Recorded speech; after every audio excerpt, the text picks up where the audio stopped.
Hi, my name is Frankie. Thank you for listening to my mom. I never listen.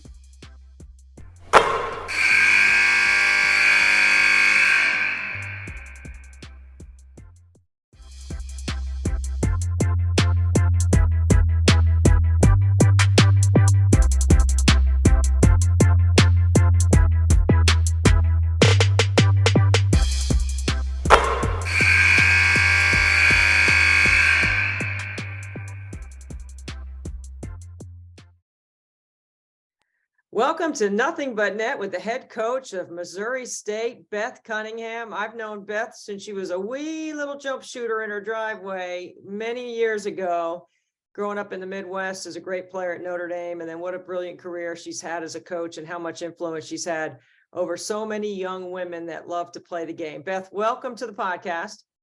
Thanks for having me, Debbie. Listen, how's it going in the Valley? You knew when you took this job that this was a really good league, and then they add two other teams, Belmont and Murray State. I mean, it is a battle every night.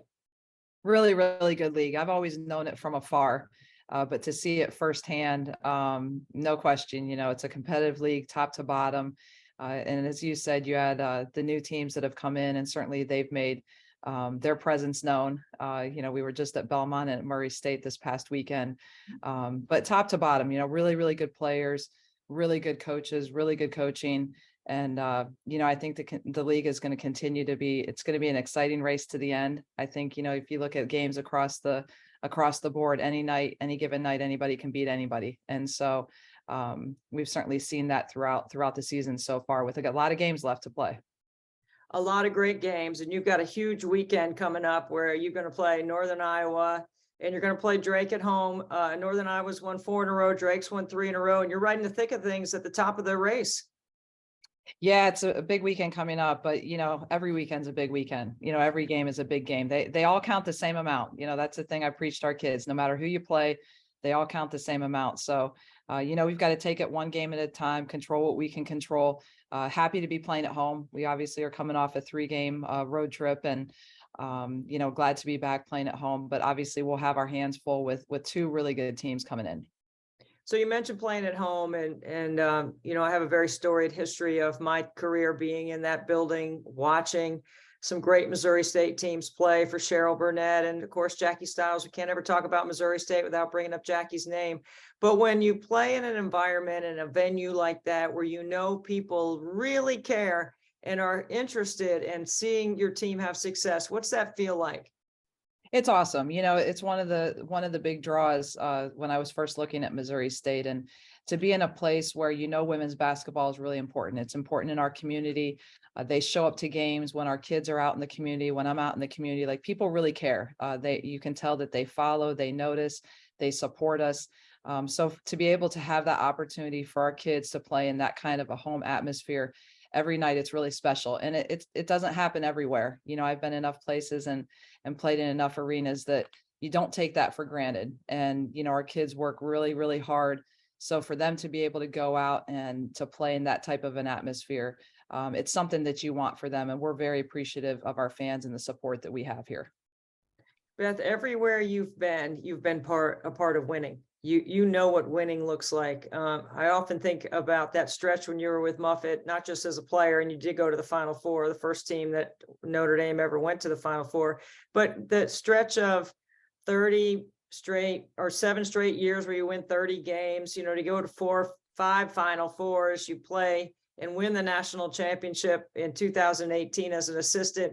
What are some of the things that you learned during your time as an associate head coach at Notre Dame that have helped you?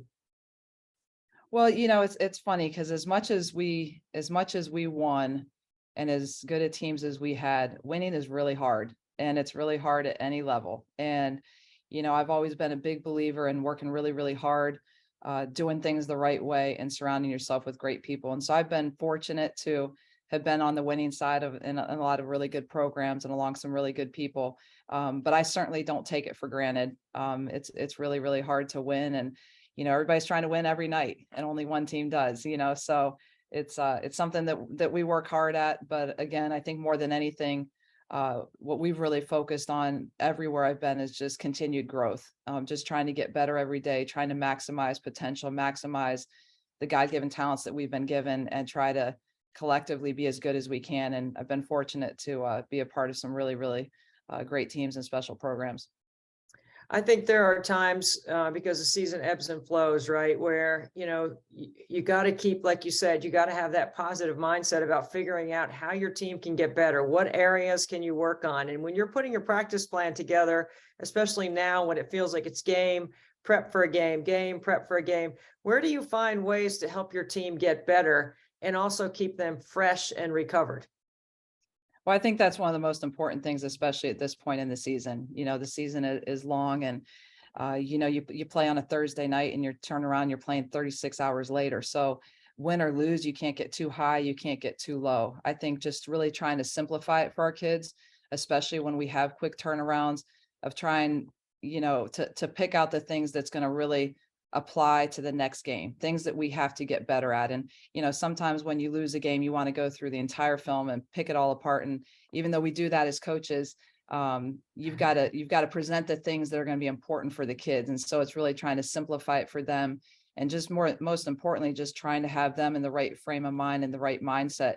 And sometimes it's going to be coming off of a big win and, not allowing yourself to be, to have complacency and think you're better than what you are, but at the same time coming off a tough loss, not thinking things are worse than they are. And so reality usually lies somewhere in between. And so that's something that we preach, and just really trying to have the right approach with everything we do, control the little things. And then, I'm always a big believer, if you do that, oftentimes the end results will take care of themselves.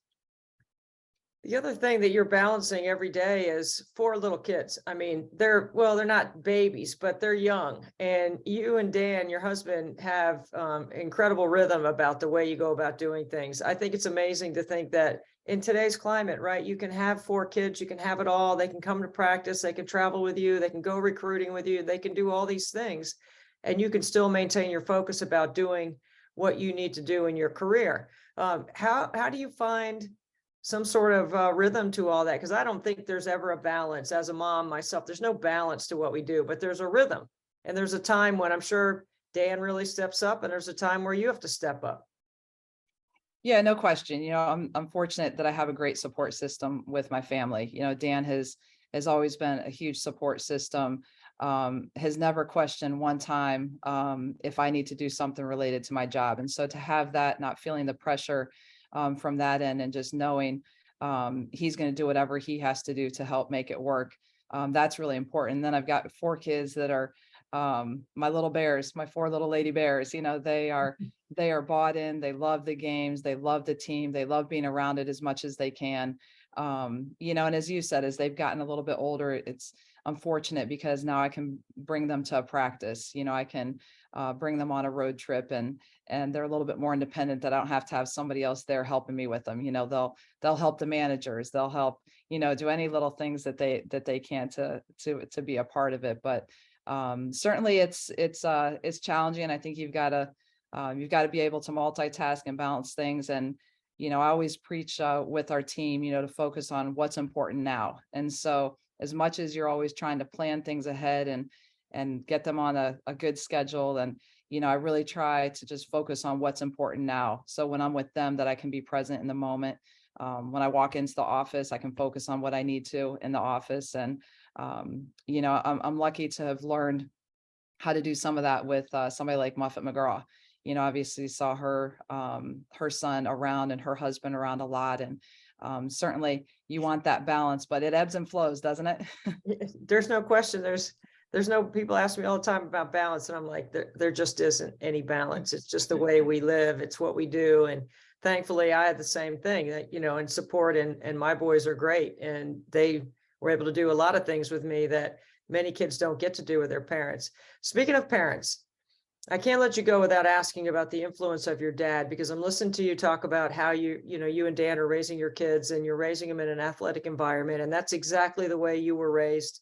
Your dad, one of the all-time greats in the history of baseball, in the college game. When you think about sitting around the dinner table, or getting in a car and driving carpool, or going on a field trip or selling Girl Scout cookies, whatever it is that you might be doing with your kids, do you ever stop and think about how much you learned from your parents and just what your dad may have done when he wasn't around the baseball diamond?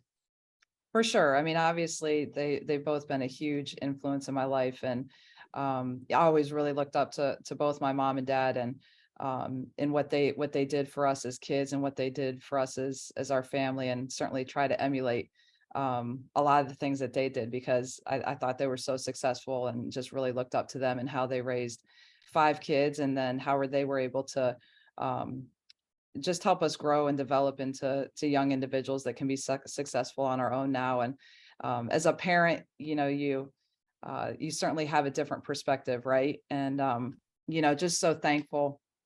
And much how I grew up is, I mean, I loved how I grew up, being around college athletics all the time with my dad. And so that's something that I always absolutely loved to do. I thought it was the greatest childhood, to be able to grow up in that environment. And so just love being able to provide that for my kids now, and to let them be a part of it. And it's something that I think they certainly enjoy. But we certainly enjoy our time away from it as well. You have seen and been around some of the great coaches, teachers in the game or in sport. When you look at the Missouri Valley, and you knew when you took the job, like I said at the beginning, this is going to be a tough league, right? There's good coaching in this league, and there are really good programs that have had history of success and keep building and getting better. When you look at every night going up against some of the coaches in the league, like what are a couple of things that that you have to, if it's situations or being able to change the rhythm of the defense, or things that you're thinking about that are really good strategy, tactical things that you need to be prepared for? Well, I think it's hard to just pinpoint. I just know that the coaches are really, really good. And if you haven't spent your time watching film and really going through not just scouting reports, but end of game situations, end of quarter situations, things like that, you're not going to be prepared. And they'll take advantage of that. So, I think just try to spend a lot of time being as thorough as possible, and know that coaches are going to be prepared. You're going to be well scouted. They're going to have counters. They're going to have ways that they're trying to counter what you're doing to them. So you kind of always have to have that plan A, plan B, plan C, and ready to adjust and just put your kids in the best situation possible.